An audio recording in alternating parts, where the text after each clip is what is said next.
Assalamualaikum warahmatullahi wabarakatuh. Alhamdulillahirrahmanirrahim, sahabat semuanya. Kita masih bisa berjumpa lagi di channel ini.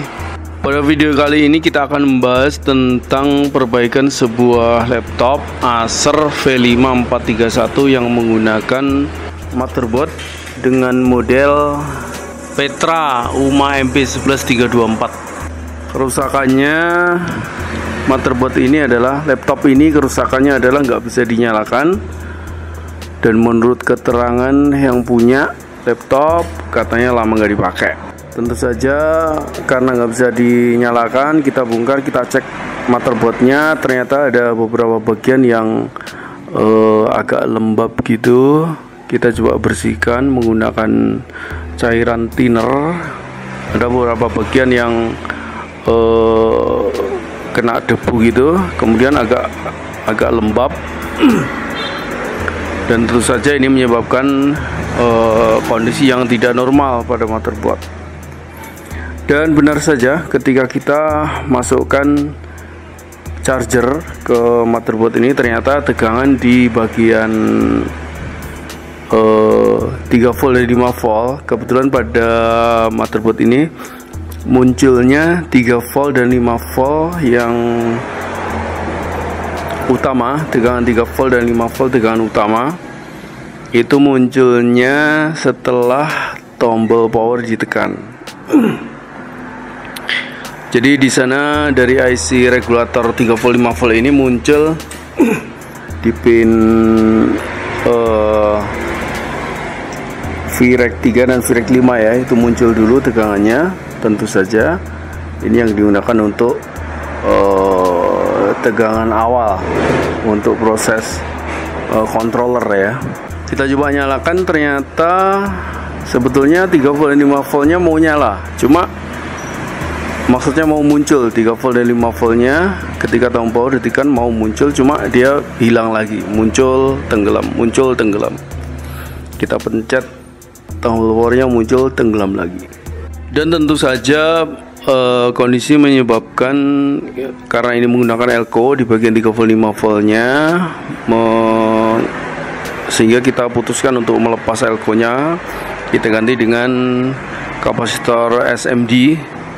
Kita ganti karena toh misalnya elko ini mungkin masih normal, namun suatu saat pasti kering ya, karena elko itu isinya cairan.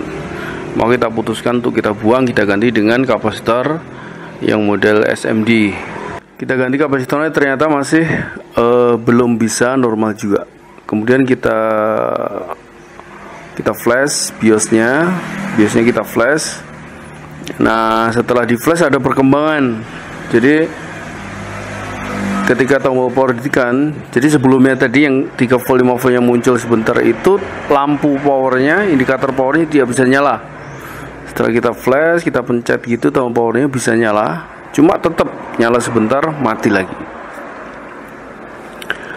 Tentu proses selanjutnya yang kita lakukan adalah pemanasan motherboard. Kita hangatkan motherboardnya, chipsetnya kita panaskan dulu. Bagian-bagian yang kebetulan beberapa bagian memang keluar seperti keluar jamur gitu ya, yang kayak putih hijau-hijau itu. Itu kita teliti semua menggunakan kaca pembesar. Kita temukan beberapa bagian masih harus dibersihkan, kita bersihkan menggunakan cairan thinner. Setelah kita yakin bersih, kita panaskan menggunakan blower biasa. Chipsetnya termasuk prosesornya ya, termasuk prosesornya. Kemudian setelah dingin kita coba lagi, ternyata bisa nyala. Maksudnya ketika kita tekan tombol power, lampu indikator bisa nyala dan tidak mati dalam beberapa saat ya. Namun tetap belum bisa tampil di monitor.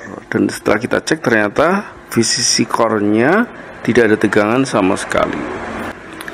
Maka langkah selanjutnya kita putuskan untuk mengganti kapasitor SMD yang ada di jalur VCC core. Kita ganti. Kemudian setelah kita ganti, kita tes lagi, akhirnya VCC core-nya muncul dan laptopnya bisa bekerja dengan normal, bisa tampil.